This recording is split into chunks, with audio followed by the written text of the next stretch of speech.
Graça e paz, você que me ouve pelo YouTube, graça e paz a você que está conosco. Quero iniciar esse Palavra ao Coração um pouquinho diferente. Nós vamos gravar algumas lições para que a gente possa dar continuidade ao estudo. E hoje nós vamos falar sobre 1 Coríntios. A carta de 1 Coríntios continua o estudo onde nós entramos nas cartas paulinas. Você que está pegando esse primeiro vídeo ou tem o estudo meio recortado, saiba que no nosso YouTube nós temos todos os estudos até Romanos. E aí agora nós vamos iniciar o primeiro livro de Coríntios. Vale lembrar que o primeiro livro de Coríntios, ele faz parte de uma carta onde Paulo escreve à igreja que estava em Corinto, desculpe falar. Essa igreja era uma igreja que ficava na Grécia, na região ali grega da antiga península grega, né? E ali era uma igreja que tinha particularidades aonde nós não vamos encontrar, por exemplo, na carta de Romanos. A carta de Romanos, o próprio nome diz, foi uma carta endereçada a Roma. E nós vamos ver que o tema onde Romanos, onde Paulo queria transmitir aos romanos, era de uma palavra de mensagem de esperança aos irmãos que estavam em Roma. Vale lembrar que o contexto de Roma, só para recapitular, você que quer se aprofundar um pouco mais, tem o vídeo da última aula. O livro de Romanos, ele é um livro que foi encaminhado à igreja de Roma antes dela ser perseguida, por volta de 52 a 56 depois de Cristo, e aí, a partir da década de 60, né, depois de Cristo, entre 63, Nero vai perseguir a igreja. Então, essa palavra que Paulo transmite aos romanos é uma palavra de esperança. E eu creio assim, com certeza foi uma profecia, foi uma maneira de precaver o futuro que Paulo teve, onde futuramente essa palavra com certeza serviu de bálsamo aos irmãos perseguidos em Roma. Mas, em Coríntio, nós vamos ver que ela foi uma igreja que já estava consolidada, diferente da igreja de Romanos, que nós vamos ver que eles ainda estão caminhando em fé, e Paulo faz com que os estudos dele nos mostram que ele queria mostrar mais sobre a fé cristã, queria dar mais firmeza sobre a fé cristã aos irmãos de Roma. Já Coríntios não. Coríntios já começa a carta de Paulo mostrando as dificuldades que aquela igreja tinha em relação a ela mesma. A igreja de Coríntios era uma igreja totalmente carnal. O que significa? Significa que era uma igreja onde eles praticavam coisas que faziam parte da cultura humana e estavam tentando trazer isso para dentro da igreja. Quando nós lemos isso, nós vamos perceber quando ele vai falar sobre a respeito da homossexualidade praticada dentro da igreja, a questão de incestos que foram causados dentro da igreja. Então, nós vamos ver essa primeira carta de Coríntios, Paulo aparando arestas e corrigindo aquela igreja. Era uma igreja que tinha suas qualidades, dentro daquilo que eles praticavam da sua fé, seja uma igreja aplicada dentro da igreja, seja uma igreja aplicada em fazer, mas que ao longo do tempo foi se tornando uma igreja onde o fazer valia mais a pena do que o crer. O estar ou o status que aquela pessoa tinha fazia com que ela tivesse uma soberania sobre outros irmãos. Então, Coríntios, ele vai vir, em 1 Coríntios, que Paulo escreve, vai ser uma carta onde ele vai transmitir essa correção aos irmãos.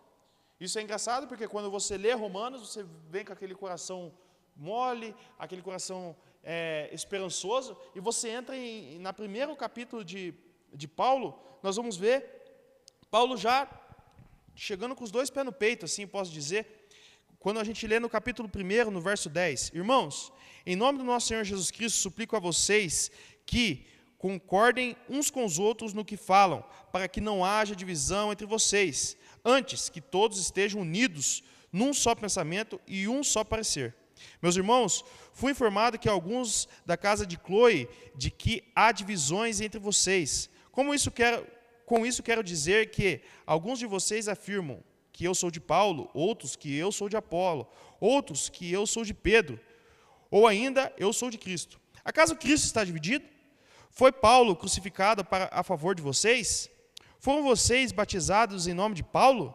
Dou graças a Deus por não ter batizado nenhum de vocês, exceto Crispo e Gaio, de modo que ninguém pode dizer que foi batizado em meu nome. Batizei também os da casa de Estefanas. Além destes, não me lembro de ter batizado mais ninguém. Esse é o contexto da carta de Coríntios. Então, até o capítulo 6, nós vamos ver Paulo batendo em questões que aquela igreja estava trazendo para dentro questões culturais que aquela igreja estava trazendo para a igreja. Isso nós vamos ver quando ele fala a respeito das mulheres. Quando nós lemos a respeito das mulheres, no livro de Coríntios, muito se debate sobre, vamos trazer para termos contextualizados, um certo machismo de Paulo em relação às mulheres. Mas, assim como tudo que nós temos que ler da Bíblia, nós precisamos contextualizar, compreender e entender para que foi escrito e aonde foi escrito e para quem foi escrito, assim nós precisamos contextualizar a igreja de Coríntios. Isso não significa que quando nós contextualizamos, nós estamos fazendo com que a palavra que tem o seu poder se afrouxe. Muito pelo contrário, mas nós entendemos e conseguimos trazer para os nossos dias e ver que a sociedade mantém-se a mesma coisa. A igreja de Coríntios estava localizada em uma cidade onde, para os gregos da época, para a região da Grécia, Atenas, Esparta, todas essas cidades, elas diziam entre si que Coríntios tinha uma cultura mais depravada. Então, entre os gregos, o Coríntios tinha uma visão um pouco já difícil com eles. Então, quando nós trazemos para a visão do Evangelho, à luz do Evangelho de Cristo, nós vamos ver uma igreja, então, praticando coisas tenebrosas, mas que para a cultura daquela cidade em especial, eram coisas ordinárias, coisas comuns. Então, Paulo, ele traz isso de novo. Ele faz esse retrocesso para que possa mostrar para aquela igreja que ela precisa voltar aos caminhos de Cristo. Ela precisa voltar à consciência de Cristo. Isso eu trago para os nossos dias de hoje. Eu estava conversando com o irmão esses dias, e ele é carioca, e nós estávamos conversando, e ele falou, cara, se você pegar a linguagem do Rio de Janeiro, o palavrão é uma vírgula. Então é uma cultura, não estou aqui querendo fazer juízo de valores, mas é uma cultura que não faz parte à luz da Bíblia. Se nós trazermos a cultura brasileira, por exemplo, a cultura do carnaval, a cultura de festas pagãs, nós vamos ver que não são culturas do nosso povo, são culturas da nossa nação, mas que não fazem parte da visão de Deus para a igreja. Então, quando nós precisamos ver essas questões, nós conseguimos compreender que essa igreja de Coríntios, ela, por mais que tivesse as adversidades, e são coisas que, se fosse a nós olharmos assim, com os olhos humanos, nós vamos ver que são coisas muito difíceis, né? São coisas muito complicadas que Paulo estava tratando ali, mas que para eles era como nós vivemos o nosso carnaval, né? Para muitos povos, se olharem o carnaval nosso, as vestimentas que as mulheres usam, a questão daquela festa, da profanação daquela festa, nós vamos ver que para nós, até para nós que somos da igreja, a gente vê aquilo ali meio que normaliza no sentido de achar que aquilo ali é uma coisa da cultura, né? Apesar de não fazer parte da luz da Bíblia, não estou querendo fazer essa alusão, mas dentro da nossa cultura, aquilo ali, digamos, é aceitável. Mas que para outros povos vão olhar aquilo e vão falar que é a maior deturpação que existe no ser humano. Então, nesse contexto, eu quero trazer à luz para você que está me ouvindo aqui, através desse vídeo, é que 1 Coríntios nos traz a palavra de Deus e nos faz ver que muitas das vezes a nossa vida vai ser conduzida e nós vamos acabar nos levando pelas consciências das coisas. Isso aqui não causa efeito, isso aqui não vai me trazer nada demais. Mas sempre nós temos que ter noção de que a luz da Bíblia não tem nada a ver com o mundo. Nós somos sal da terra, nós somos luz do mundo. Então, nós precisamos nos posicionar. A palavra de, vamos dizer, a palavra de ordem, a palavra principal de Coríntios, é de uma igreja que precisa se posicionar em relação à cultura daquela região, na contextualização da sua cidadania, eles precisavam mostrar que eles precisavam se posicionar. Paulo queria chamar a alusão a isso. E nós vamos ver que, além disso, nós temos as divisões da igreja. Eu acho interessante, no capítulo 13, quando ele vai trazendo sobre isso, ele fala, no capítulo 13, verso 6, eu plantei, Apolo regou, mas Deus é quem faz o crescimento, de modo que nem o que planta, nem o que rega, são coisa alguma, mas unicamente Deus que efetua o crescimento. Ou seja, tudo que nós fazemos na igreja, seja naquilo que cada um foi chamado para fazer, alguns à palavra, outros aos ensinamentos, outros à instrumentação, a tocar, a adoração, outros a limpar a igreja, outros a cuidar do estacionamento, outros a receber os irmãos da igreja, a cada um, o peso para Deus é a mesmo. Porque se eu posso estar aqui em destaque, podemos dizer assim, em questão de culto, mas o meu peso e o peso do irmão que está fazendo o seu trabalho, que foi chamado para fazer o seu trabalho dentro do reino, e também não cumpre, nós dois temos esse mesmo peso perante Deus. Nós queremos, o que Paulo está querendo nos mostrar aqui, é que não há divisão no povo. Não há, eu sou salvo, o irmão que está ali não é salvo, ou eu porque faço isso, aquele irmão não faz aquilo, então ele é menos salvo que eu. Isso não existe dentro do povo de Deus. O povo de Deus é um povo escolhido e levantado. E somos todos, aos mesmos olhos, a Deus. Deus cuida de nós. Deus tem um amor por nós. E Paulo está querendo relevar isso. Ele está mostrando que ele, por ser o apóstolo, ele por estar pregando, ele por estar ensinando, não era maior do que o outro que também estava ensinando, Apolo. Alguns vão dizer que Apolo tinha uma eloquência até muito melhor que a de Paulo. Ele era um eloquente, ele tinha uma didática de palavra muito melhor que a de Paulo. Mas nós vamos ver aqui Paulo, que não tem essa divisão. Que Deus use Apolo, que Deus me use naquilo que tem que fazer. E quantas vezes nós temos enfrentado isso? A quem está na igreja, você que me ouve que está na igreja, nós temos enfrentado situações de divisão dentro da igreja, por conta do que eu faço, por conta do que eu oferto, por conta do que eu entrego, por conta do que eu tenho que fazer. E esquecemos que Cristo morreu por mim, mas morreu pelo irmão também, que talvez ele não tenha a mesma condição que eu. Seja a condição de entregar na igreja, seja a condição de ofertar, seja a condição de tocar, seja a condição de estar na igreja. Paulo nos faz o chamamento para entendermos que a vida cristã é uma vida de quem tem piedade pelo próximo, quem trabalha pelo próximo. Na teologia nós aprendemos, uma das primeiras aulas que nós aprendemos é sobre a piedade. O teólogo ele é uma ferramenta para a igreja onde ele congrega, a comunidade onde ele serve. A teologia, o teólogo, aquele que é formado em teologia, ele tem que ser aquele que está para servir a igreja, servir os irmãos, servir as pessoas que estão à sua volta. Mas muitas das vezes nós vemos e percebemos que há pessoas em nosso meio que por conta de um conhecimento a mais, alguma coisa a mais, se olham superior. Nós precisamos ter o coração de Cristo. Cristo conhecia tudo, sabia de tudo, mas tinha a piedade de ir lá e ensinar e explicar. Encontrar a linguagem certa para falar com os irmãos, a linguagem certa para falar com os discípulos. Paulo está trazendo esse chamamento à igreja de Corinto. E aí, a partir do capítulo 6, quando ele resolve questões ali de ordem que estavam acontecendo, nós vamos ver, a partir dali, ele vai começar a responder algumas questões que foram levantadas a ele. E aqui eu quero trazer uma curiosidade em relação aos dois livros de Coríntios, porque os dois livros de Coríntios, a primeira carta e a segunda carta, fazem parte de 4 cartas.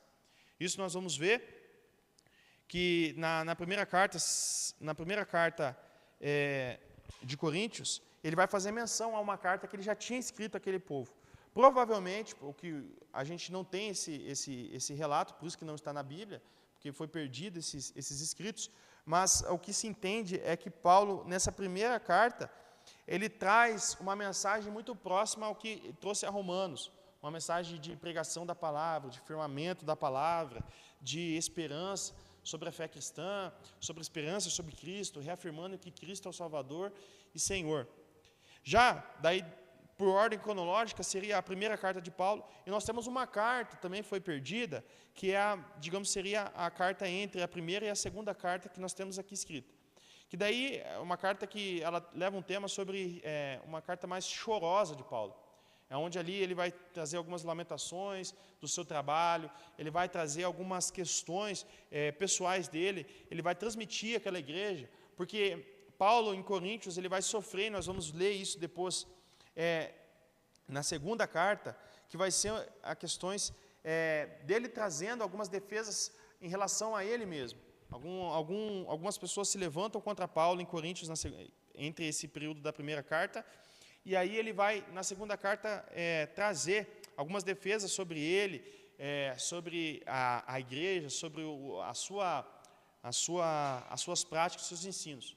Então, nós temos essa diferença entre a primeira carta e a segunda carta, e temos essas duas cartas que elas transmitem também. Mas, quando nós vamos, então, a partir do capítulo 8, ele vai começar a trazer algumas questões que já são práticas. Então, aqui, ele já resolveu alguns problemas que eram problemas circunstanciais, e agora ele vai fazer afirmações. No capítulo 7, então, ele vai responder algumas questões sobre casamento, a solteirice, a separação, né? Então, nós vamos ter aquele famoso tema, né? Aquele que não está casado, o melhor é que não se case, mas se vê que não consegue ficar sozinho, então é melhor que case do que fique fornicando. Então, nós temos toda essa questão da conduta cristã. E aí, a partir então do capítulo 9, ele fala sobre os direitos como apóstolo, então ele vai fazer uma reafirmação da liderança, né? do conhecimento, da prática de conhecimento dele. Então, no capítulo 10, ele vai fazer um alerta sobre o povo de Israel. Eu acho interessante porque Paulo, nas suas cartas, em Romanos, ele também faz esse tipo de alerta sobre a religiosidade israelita. É engraçado porque ele é um cara formado em fariseísmo, né? Então ele era um fariseu dos fariseus, como ele mesmo se menciona. Então ele tinha um conhecimento muito avançado sobre o judaísmo. E ele sempre faz esse alerta, para que o povo de Deus não caia naqueles dogmas, naquelas questões que a gente começa a adorar a religião de Deus, mas esquece de adorar o Deus da religião. Então, Paulo aqui ele está nos trazendo sobre isso.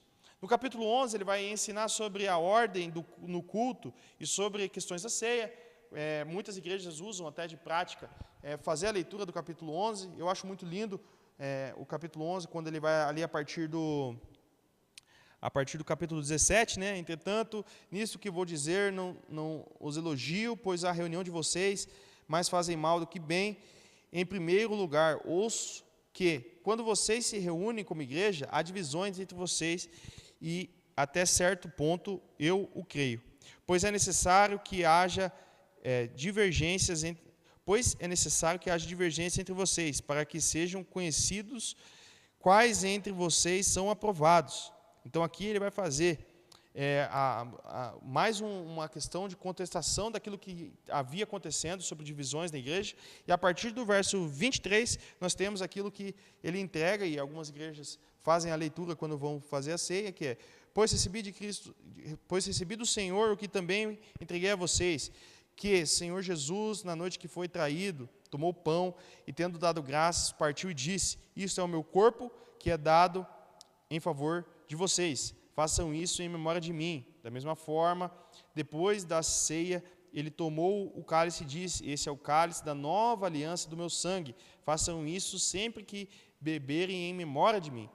Porque sempre que comem este pão e bebem-se deste cálice, vocês anunciam a morte do Senhor até que ele venha.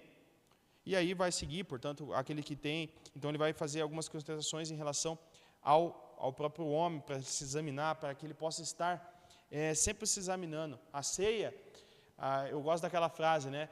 Eu não deixo de pecar por conta da ceia, mas eu não peco. A ordem é certa? Eu creio que seja... A ordem, então, eu não deixo de pecar porque eu vou cear, mas eu ceio... Não, espera aí, eu vou me contextualizar aqui.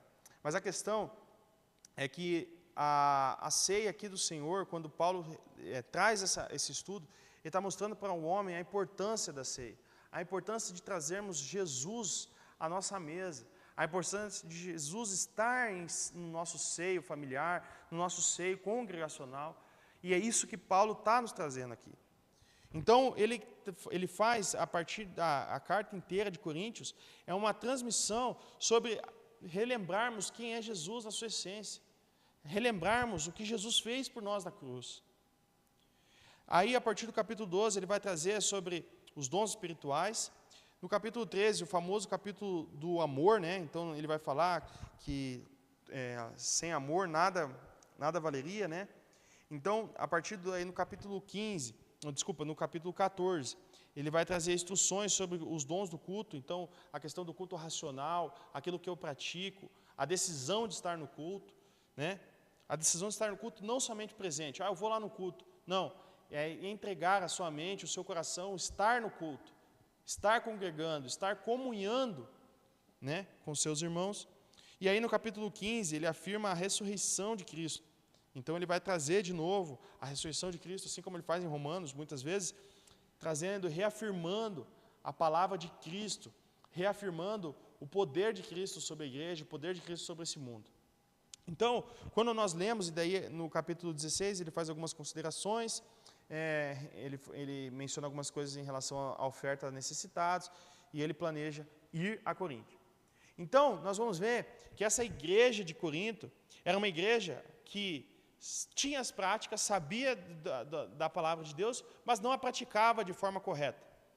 Não praticava de forma contextualizada em Cristo Jesus. Isso faz com que nós também façamos o exame a nós mesmos. Será que nós temos feito isso de forma periódica? Será que a palavra de Deus na nossa vida tem sido uma palavra de Deus de eficácia, que nos traz à tona, que nos traz as necessidades de melhorar em relação a Deus, em relação à nossa vida? Ou simplesmente tem sido um dogma que nós temos levado, e eu sei até onde eu posso ir como um limite, mas eu vivo uma vida onde para mim tanto faz? Será que a palavra de Deus tem sido um limitante para que eu não cometa pecados, né, no sentido, digamos assim, no sentido visual, no sentido humano, mas que para mim, se eu estiver dentro das 4 linhas ali está tudo bem?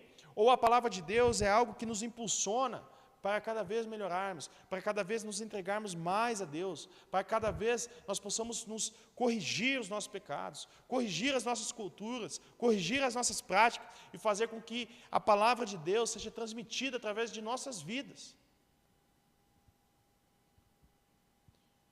A gente precisa entender que a palavra de Deus é a palavra que ela vem para trazer mudança todos os dias na nossa vida. Não é à toa que a palavra de Deus se renova todos os dias. Você pode ler Salmo 23 todos os dias do ano, e você vai ver que todos os dias do ano não vão bater um dia com o outro, porque a palavra de Deus, todo dia ela se renova. Paulo está nos transmitindo que nós precisamos entender qual é o lugar de Deus na nossa vida.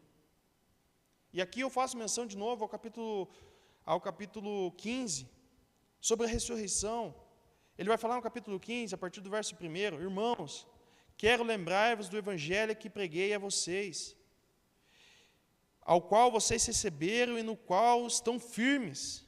Por meio deste evangelho vocês são salvos, desde que se apeguem firmemente à palavra que preguei. Caso contrário, vocês têm crido em vão.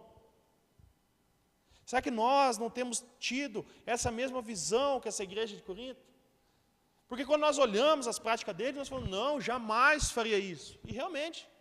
Mas será que nós não temos tido o mesmo coração da igreja de Corinto? Uma igreja que recebeu o evangelho, uma igreja que tinha entendido que Deus era Salvador, mas que vivia uma vida longe daquilo que realmente criam. Paulo, no capítulo 15, faz essa menção. Vocês receberam a palavra, vocês tiveram conhecimento, vocês tiveram a instrução, mas têm crido em vão. Tem recebido a palavra, tem feito disso algo para que vocês mesmos se engrandeçam. Porque as divisões que acontecem, seja em qualquer área, dentro da igreja, fora da igreja, no serviço, são quando as vaidades pessoais começam a causar mais espaço do que as necessidades que nós podemos praticar. É quando o eu toma lugar. E será que o eu tem tomado lugar em nossas vidas?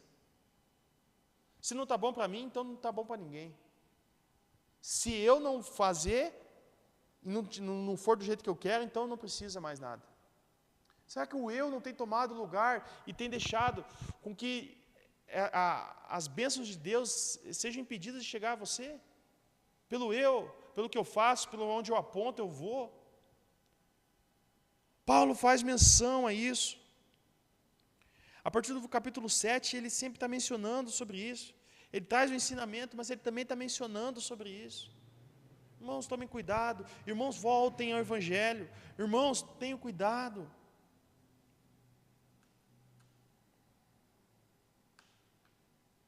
Que nós possamos, irmãos, crescer em fé cristã. Crescer em Deus. E às vezes a gente acha que crescer em Deus é eu fazer um curso, porque agora eu tenho que ter uma sabedoria. Irmãos, crescermos em Deus é voltarmos às origens do Evangelho. Um Evangelho puro e simples em nossos corações. Um Evangelho que me causa todo dia, aponta o dedo para mim e fala assim, eu preciso sarar isso aqui. Eu fui rude aqui, eu vou voltar lá e vou pedir perdão. Aqui eu errei com aquela pessoa. Aquele irmão precisa de mim. Às vezes as necessidades, a gente acha que é só dinheiro, mas às vezes as pessoas precisam de um abraço, um aperto de mão, um convite. E nós temos deixado tudo isso atrás por causa do eu, porque se eu também precisei, ninguém me ajudou. Irmãos, que nós possamos andar à contramão do mundo. A palavra de Coríntios, o tema dessa palavra aqui, é na contramão do mundo. O que 1 Coríntios está nos querendo dizer, o que Paulo escreveu para aquela igreja, nessa primeira carta, era que nós andemos em contramão ao mundo. Não deixemos que as coisas do mundo entrem em nossas vidas, para que nós perdamos a conexão com Deus. Que nós possamos ter piedade por aqueles que estão necessitados. Irmão, eu conheço quantas pessoas que têm milhares e milhares de reais no banco. Conheço aqui, poderia falar alguns nomes, mas que são pessoas que precisam mais de ajuda que muitas pessoas que estão na rua. Não dormem, não vivem, não curtem, não têm paz, não têm amor pelos seus, não têm amor dos seus. Que nós essa manhã, que esse momento que nós estamos aqui, esse momento que você me ouve, faça um julgamento do seu coração em relação a Deus. Peça para que Deus mostre para você o caminho que deve ser seguido. Para que nós paramos de perder tempo com coisas que Deus não tem para nós. E nós vivamos debaixo da direção de Deus. Senhor, te agradeço, Pai, pela oportunidade, Deus, que o Senhor nos dá de trazer essa palavra. Pai, trabalhe na vida de cada um dos meus irmãos que ouviu essa mensagem, que o Senhor possa trazer, meu Deus, meu Pai, alusão a eles, meu Deus, de cada coisa, assim como a mim. Enquanto preparava essa mensagem, enquanto estudava essa mensagem, enquanto falava aqui, quantas vezes o Senhor me apontou coisas que eu preciso corrigir em mim mesmo. Que você, que me ouve essa noite, que o Senhor possa dar, que o Senhor encontre espaço para que possa falar contigo também. Senhor, fala com esses meus irmãos, que o Senhor possa dar direção a eles, e que eles possam, meu Deus, cada dia melhorar, cada dia mais intimidade contigo, cada dia a intimidade seja cada vez mais próxima, para que nós possamos chegar no céu e ver a Tua glória.